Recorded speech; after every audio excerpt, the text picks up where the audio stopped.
मरकजी वजीर चिराग पासवान ने वक्फ तरमीमी बिल पर कहा कि अपोजिशन ने हमेशा लोगों को गुमराह किया है। वक्फ तरमीमी बिल पर इंडिया इत्तेहाद के कायदीन पर तनकीद करते हुए मरकजी वजीर चिराग पासवान ने कहा कि अपोजिशन ने हमेशा हुकूमत के बारे में लोगों को गुमराह किया है। उन्होंने कहा कि जब भी एनडीए हुकूमत ने कोई कानून बनाया है, बिल या तरमीम की है, उससे कमज़ोर तबक़ात को मरकजी धारे में शामिल होने में मदद ही मिली है, लेकिन अपोजिशन ने हमेशा इसके बारे में लोगों को गुमराह किया है और गलत बयानी से काम किया है। मरकजी वजीर ने CAA दफ़ा 370 की मनसूखी और राम मंदिर की तामीर का हवाला देते हुए कहा कि अपोजिशन अब भी वक्फ तरमीमी बिल के साथ ऐसा ही कर रही है और अवाम को गुमराह किया जा रहा है।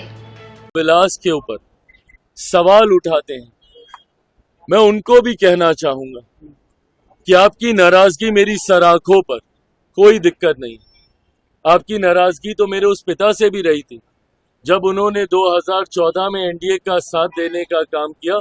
उस वक्त भी आप उनसे नाराज हुए थे, बिना इस बात को याद किए कि कैसे 2005 में उन्होंने अपनी पार्टी को समाप्त कर दिया, बिहार में मुस्लिम मुख्यमंत्री बने इस बात की दावेदारी पेश करते हुए। तो आपकी नाराजगी मेरी सर आंखों पर, और मैं मुसलमान समाज के हर एक व्यक्ति से मैं कहना चाहूंगा कि आपकी नाराजगी मेरे सर आंखों पर हकीकत है कि मेरे नेता ने भी हमेशा समर्पण भाव से सामाजिक न्याय की लड़ाई लड़ने का काम किया था। मेरी रगों में भी उन्हीं का खून है, उन्हीं के संस्कार हैं। मैं भी उनकी उस सोच को उतनी ही ईमानदारी से आगे लेकर चलने का काम करूंगा। वक्त बताएगा कि चिराग पासवान के द्वारा लिए गए फैसले आपके हक में थे या नहीं थे, पर तब तक अगर आप मुझसे अपनी नाराजगी भी अगर आप रखेंगे तो बस इतना याद जरूर रखिएगा कि चिराग पासवान का समर्पण न सिर्फ उस समाज के प्रति है, अल्पसंख्यक वर्ग के प्रति है, मुसलमानों के प्रति है, बल्कि उससे बड़ा समर्पण मेरे नेता, मेरे पिता आदरणीय रामविलास पासवान जी के विचारों के प्रति है।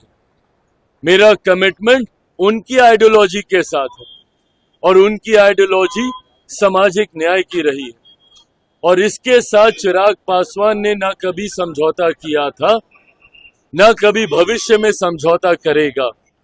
चिराग पासवान के द्वारा लिया गया हर फैसला, मेरी पार्टी के द्वारा लिया गया हर फैसला मेरे पिता के विचारों को मजबूत करने की सोच को प्राथमिकता देने की दिशा में लिया जाएगा।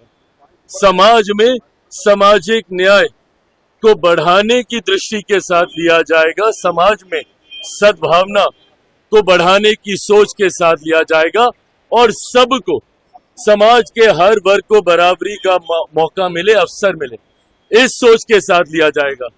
हो सकता है जैसे इसके पूर्व में भी हुआ, आज शायद लोगों को इस पर यकीन ना हो, पर आने वाला समय बताएगा कि इस फैसले को लेने से पहले हर बिंदु पर विचार किया गया। हम लोगों की भी चिंता थी जब ये विधेयक सामने आया, जेपीसी की मांग हम लोग के द्वारा की गई थी।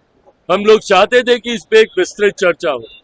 पार्टी की तरफ से हमारे सांसद अरुण भारती जी ने जेपीसी में अपने पक्ष को रखने का काम किया। हर बिंदु पर हम लोगों ने विस्तार से चर्चा की। जहां पे हम लोग की शंकाएं थी, जहां पे हम लोग को इसको लेकर चिंताएं थी, शंकाएं थी, उसको भी हम लोगों ने वहां पे रखने का काम किया। कई ऐसे सुझाव पार्टी के द्वारा दिए गए जिसको समिति ने स्वीकारने का काम किया, और इन तमाम बदलावों के बाद, इन तमाम सुझावों के बाद जिस नए स्वरूप में ये संशोधन